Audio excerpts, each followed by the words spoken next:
Hello, students. Welcome again to our online teaching.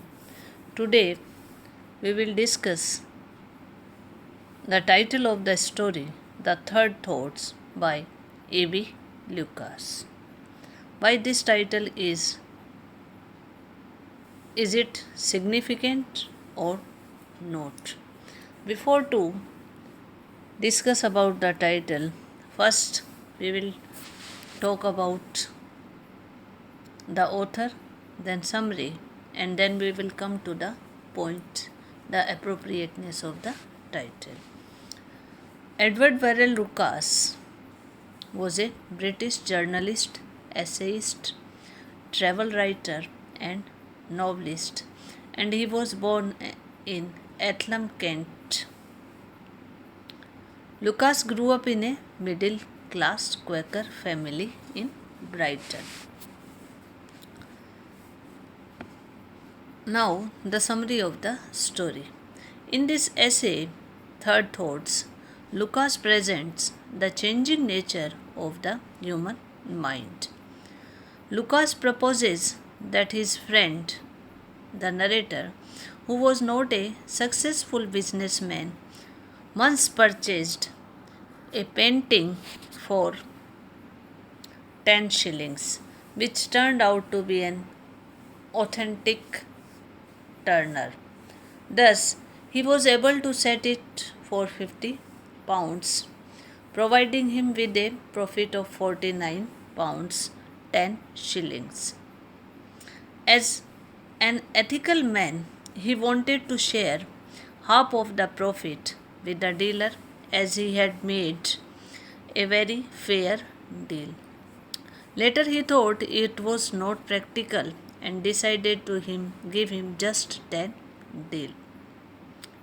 Thus his thoughts goes on, and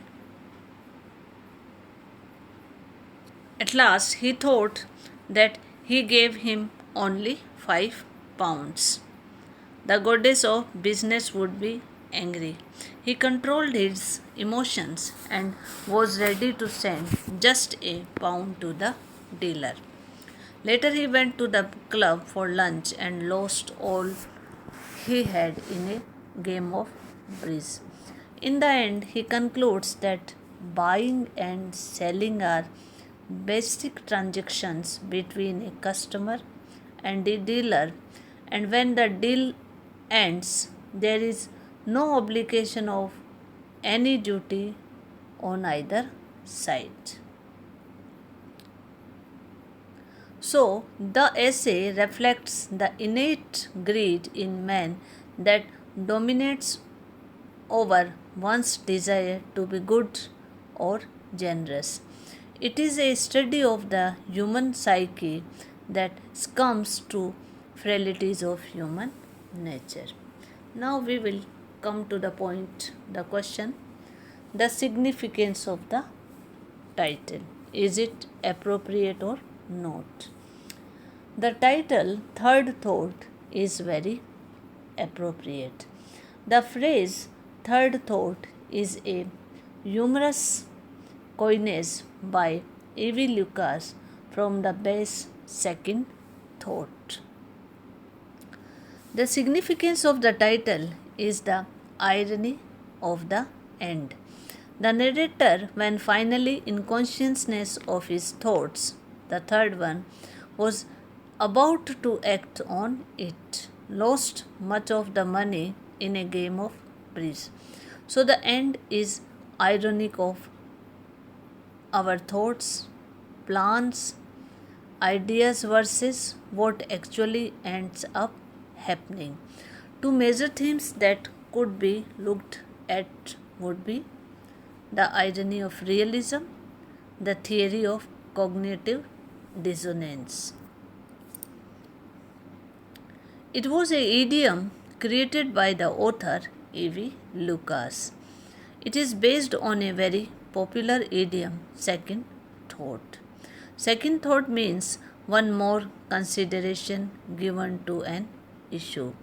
Writer changing his ideas every time directed by selfish motive.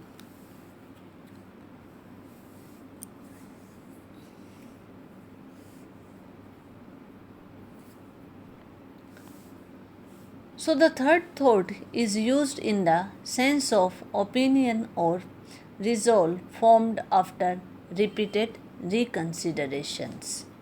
The phrase is an appropriate title for the essay which describes how a man changed his decisions about a certain matter every time he thought about it. The title beautifully expresses the central theme of the essay, which, in the author's word, is by what incredible means I found a purchaser for the drawing at 50 pound. There is no need to tell, for the point of this narrative resides not in bargaining with collectors but in bargaining with my own soul. The author beautifully places the stages through which the mind of the hero of the third thought passed before declaring the incident is closed. So, this title is very appropriate because each and every time he wants to give some money, the idea changes and he reconsiders that he will give such money to the dealer, such money to the dealer, and at the last he come only a pound. But in the last he loses all his money. So the title, the third thought, is very appropriate. It is humorously inspired by the idiom second thoughts, which means an opinion or resolution reached after reconsiderations. He again and again considers that he will give 50 pound, 5 pound and 1 pound. The narrative is a satire on human weaknesses, is for money, and exposes how and where money is involved in a man's noble sentiments and morally admirable ideals soon fade away. Man is basically selfish and materialistic, and for the sake of money, he can reconsider, and even change his noble and ideal thoughts in everyday social behavior. The essay also gives us a deep insight into the business psychology and philosophy of the world of trade and commerce, where impulse is the negation of magnetism, and buying and selling is a perfectly straightforward matter between dealer and customer. The dealer asks as much as he thinks he can extort, and the customer has paid it. Is under no obligation by whatever the dealer.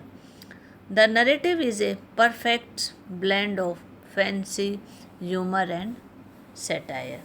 So,